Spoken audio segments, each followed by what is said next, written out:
અમને યોગ્ય માર્ગદર્શન ન મળ્યું. કોલેજ પતી જાય ને પછી આવું બહાનું કાઢશે કે સારું અમને કોઈ કહેવાવાળું નહોતું. તો હું કોણ છું? હું કહું જ છું કે તૈયારી કરો. જો તમારે સરકારી નોકરી કરવાની અંદરથી ગણતરી હોય, તમારા મમ્મી પપ્પા તમને પ્રેરણા આપતા હોય અને તમને એવું લાગે કે મારે સરકારી નોકરી કરવી છે, તો માર્ગદર્શન અમે મફતમાં દઈએ છીએ. યુટ્યુબમાં ખાલી જે જોતું એ લખો. તમે લખો કોન્સ્ટેબલમાં પાસ થવાની રણનીતિ, આવી જશે મારો વિડીયો.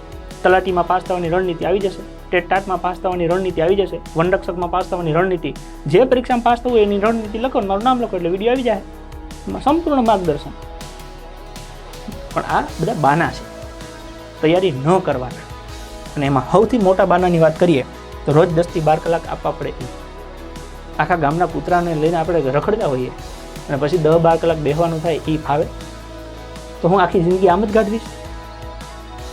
સમય તો દેવો પડશે ને. દુનિયાનો સૌથી બેસ્ટ ડૉક્ટર હોય, દુનિયાનો સૌથી બેસ્ટ ડૉક્ટર, એ દવાખાને જાય કે ન જાય? એ એવું ઘરે હુતા હુતા કહી દે કે દવાખાનું હાલે એમ હાલે.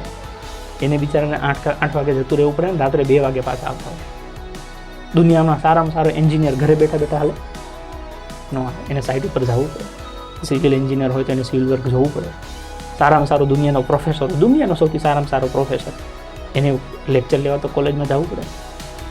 દુનિયામાં દરેક વ્યક્તિએ કામ કરવું પડશે. તો તમે વિદ્યાર્થી છો તો તમારે વાંચવું લખવું પડે, એ તમારું કામ છે. અને 10 કલાક 12 કલાક 14 કલાક જેટલું તમારાથી થાય એટલું કરવું પડે. એમાં કોઈ બાંધછોડ નથી.